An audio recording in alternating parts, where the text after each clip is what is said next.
Hoy! Hoy anak, ano yung ginagawa mo? Bakit ka naman nag-uwi ng pagkain na galing sa burol ni Katay nyo? Dami naman natin pagkain dito Nakakahiya ka. Tsaka alam mo, masama yan Ang pamahiin ng mga matatanda dyan kapag nag-uwi ka ng pagkain na galing sa burol, naku tsak may mga kapitbahay tayong mamamatay din. Yun nga mama Kaya nga ginawa ko yun. Kaya kumuha ko ng mga pagkain doon sa burol at dinala dito sa bahay natin para mamatay na yung mga kapitbahay natin. Lalo na yung si Aling Marites. Alam mo ba ma? Sabi, narinig ko, hindi ka na daw virgin. Anong sabi? Hindi na ako virgin? Kumuha ka ng karton tsaka ng sako. Pumunta tayo sa burol ni Katay nyo. Kunin mo lahat ng pagkain doon. Oh! Oy, J-Boy! Bakit? May 20 pesos ayun pulutin mo. Ba't ako? Baka may makakita pa sa akin dyan, sabihin magnanakaw pa ako, ikaw na. Dali na, sayang yan. Ako na ngayon titingin ko sino yung mga dadating Sige na nga, tignan mo dyan, baka may dadating naulog yung lawan ko. Naulog. Yan, akin na.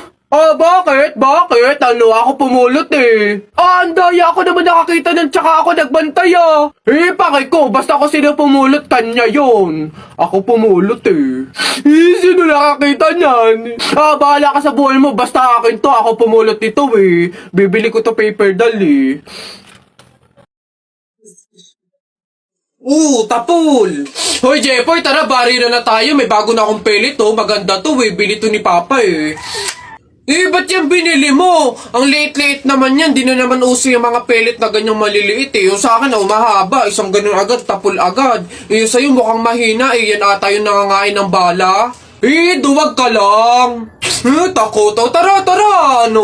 Magsuot ka na ng mga shield mo. Tapol! Hay, tumigil-tigil nga kayo sa barilan nyo pag kayo nakamat at naka-hospital pa kayo, sinasabi ko sa inyo.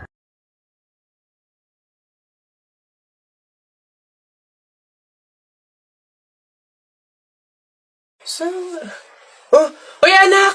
Ano yung ginagawa mo? Bakit ka dyan kumakain sa dilim Alam mo, bawal yan pamahiin yan. Hindi ka daw pwedeng kumain ng pagkain sa dilim. Mabubulag ka daw. Paano naman na hindi ako magtatago dito sa dilim para kumain? Yung mga kapitbahay natin, wala nang ginawa kundi humingi na lang ng humingi. Wala na nga rin tayo makain sa kakahingi nila naku Mare, pasensya ka na. May dumating kasing biglang bisita sa amin. Nakakahiyat wala akong maipakain. Wala pa din naman yung mister ko. At saka hindi pa nun sahod. Baka naman meron ka dyan kahit anong pagkain na pwede maipamerienda. Sige na, nakakahiya naman kasi. Oo nga naman, Mare. Ako naman, naubusan na ako ng bigas. Nakakahiya namang ulit mangutang kina Ate Telay. Gawa nga ng 3 kabang bigas na yung utang ko doon. Baka naman meron kong maipahiram man lang dyan miski 1 kilong bigas. Sige na. Tsaka nga pala, yung ipapaulam ko sa mga anak ko, itlog na nilaga lang. Nakakaawa naman yung mga bata. Baka naman pwedeng pakidagdagan miski fried chicken.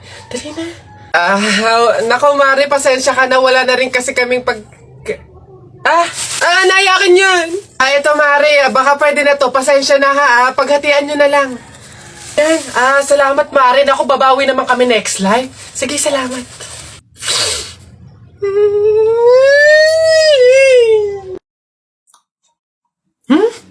Ano ba yan? Hoy!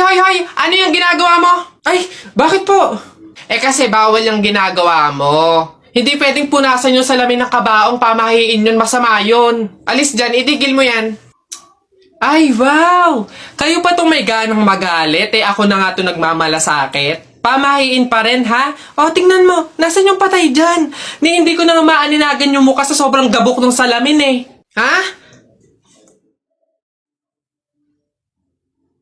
Ay, sorry.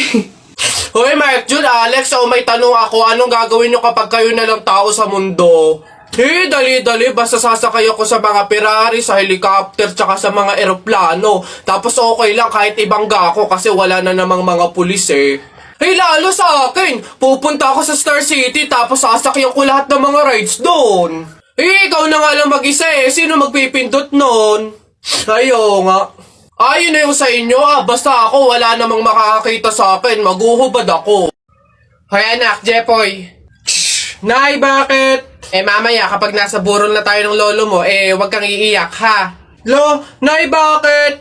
Kasi sabi daw nila pamahiin daw yon na bawal daw umiyak kapag may burol gawa ng hindi matatahimik yung namatay. Nay, mahirap pigilan yun. Si lolo yung namatay Asundin mo na lang. Basta pag ando na tayo sa burol ng lolo mo wag kang iiyak. O sige. Lo, paalam na. Andito po yung apo nyo, si Jepoy.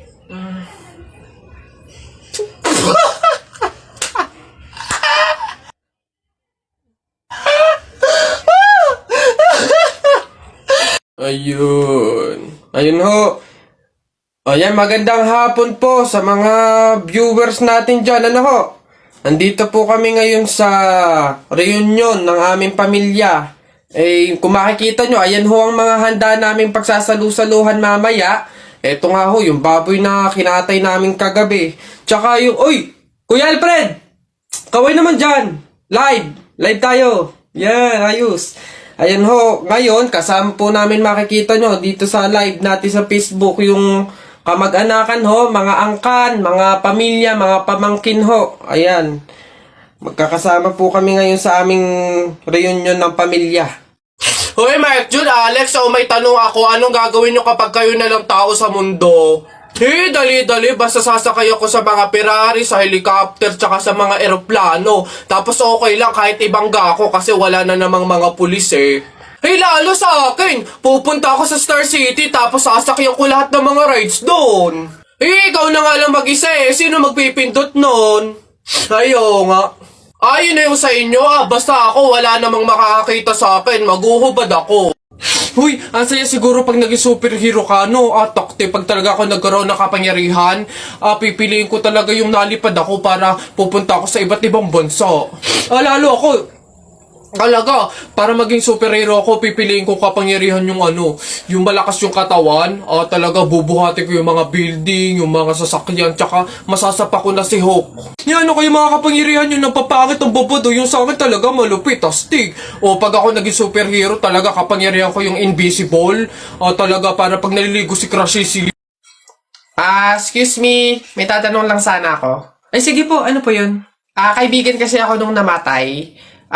Ililibing na, di ba? Napansin ko kasi wala yung taga-sigaw. Wala ba kayong nilagay?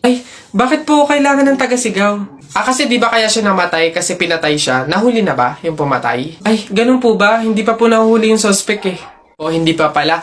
Ang pamahiin kasi dyan, para daw makonsensya yung pumatay dun sa tao, is kailangan pag ililibing na, maglagay daw ng taga-sigaw para sumuko na yung pumatay sa kanya. Sige po, ako na lang po, yung sisigaw. Ikaw na lang. Sige, mabuti. Ayos, sige.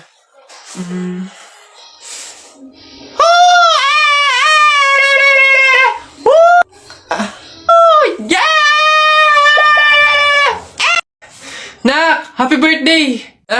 Nay, thank you po. Paano yung celebration ng birthday ko? Ikaw, ano bang gusto mo? Gusto mo maghanda tayo ngayon? Gusto ko sana na lumabas kaya tayo. Kain tayo sa restaurant ni na tatay. Anak, pasensya na kasi pamahiin, di ba? Bawal daw lumabas yung may birthday kasi baka mapahamak. Paano yung celebration ng birthday ko, Nay? Wala tayong magagawa, anak, kundi kami na lang siguro ng mga kapatid mo at tatay mo yung lalabas. Diyan ka na lang siguro muna sa bahay. Oo. Kami na bahala sa celebration. Sige.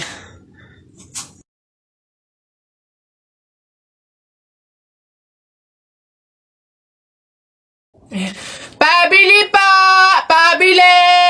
Ano ba yan? Natutulog ang ingay-ingay. Ano ba yan? Pabili nga po ako nung 2 juice po. Ba yan